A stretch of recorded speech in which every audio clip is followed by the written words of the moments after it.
I'm going to show you two examples here. Prophetic ministry outside these kinds of places. Say, before we play this video is why Jason's one of my heroes. Well, it's just I think it's the way this sums up why I it's love the him so way a much. godly man I think needs to handle. And I'm not trying to puff Jason up. He knows that a godly man needs a good example of how a godly man needs to handle evil outside of a place like Auschwitz or the gates of hell here, this abortion facility.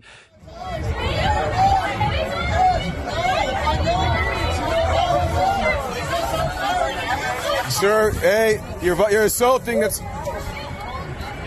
assault there, buddy.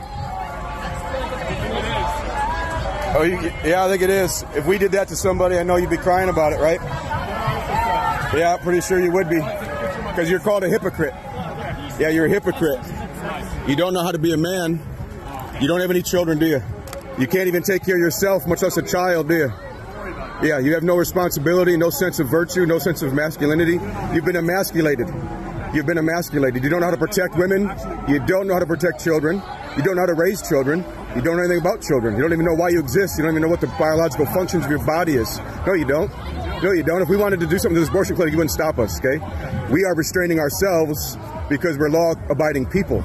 Okay, you guys are not restraining us in the least bit of way. You're not protecting this clinic, okay? You're a coward. You couldn't protect your way out of a paper bag, okay? If we wanted to toss you down the hill, we'd toss you down the hill, and you wouldn't be able to do anything about it, okay?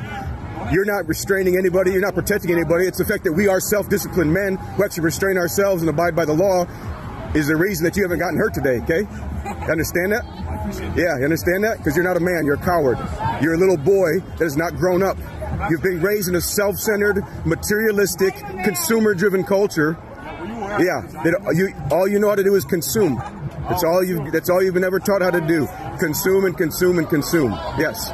You don't know how to take care of anybody. Yeah, you don't know how to produce or build anything of value and substance. Yeah. So I hope you grow up and become a man.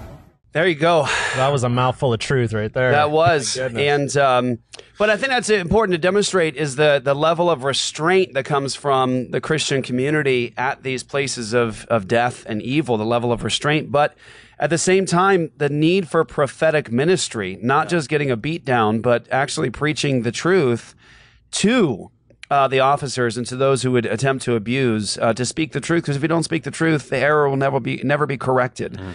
And so there's one good example. Jason, talk us through that before I play the Truella talking to those tyrants at the Queen event. Talk us through that video.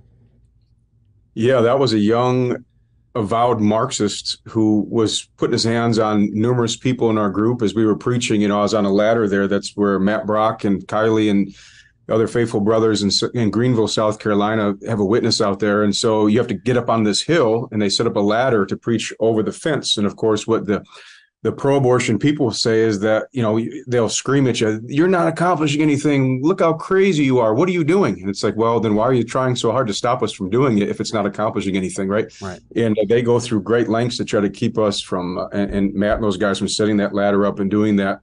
And they've seen many, many babies saved through that ministry of preaching the gospel out there over that fence, and women who turned away from abortion and who've had the opportunity to lead them to Christ and get them plugged into a local church and get them the care that they need, in addition to saving their baby's life. So very effective ministry. And so this is a very aggressive group of pro-aborts that's out there claiming to protect that clinic and claiming to protect women going into that clinic, right? And this guy, he had a Marxist T-shirt, hammer and sickle. He's probably never swung a hammer in his life, but you know, he has a shirt on. But you know, so he was saying he was going to foment Marxist revolution, and they're going to destroy Christianity and all these sorts of things. And I was like, buddy, you can't even get out of bed in the morning.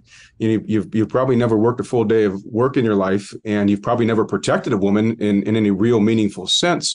You can't even protect yourself, right? And so you've just been emasculated by this culture, and yet you think you're this paragon of moral virtue. And so, you know, of course, we had the opportunity. I preached the gospel to the young man and taught him, you know, you need to look to Christ as your example, not Karl Marx, and certainly not anybody you're seeing on television, but look to Christ as the example of what a man is to be, and also, of course, where our salvation is found in forgiveness of sin. But you know, it's interesting that those pro-abortion people out there, he will claim that he's out there protecting women. And of course, what we like to remind them is, you know, you don't know anything about the women that go to an abortion clinic. You watch the escorts that are out there.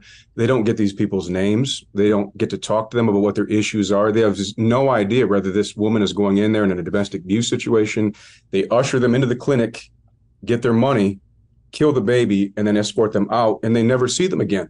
And they have no interest in seeing them again. They have no idea what kind of problem they may be sending them back to, right? Their only job is actually to protect a for-profit business that's making money off these women that are in a crisis. And so, we try our best to expose that, of course, and to continue to try to show love to those moms and love to those babies that are about to be murdered.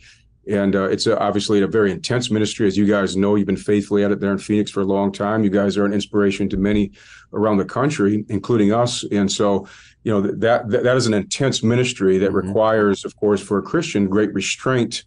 And as you said, Jeff, finding that balance between having the boldness and the courage to stand firm and yet not allow yourself to become embittered or discouraged or to lose your composure. It's a place where we need the Holy Spirit of God to shine through us and his grace to minister in and through us to be effective in that ministry, especially if we're going to do it long term.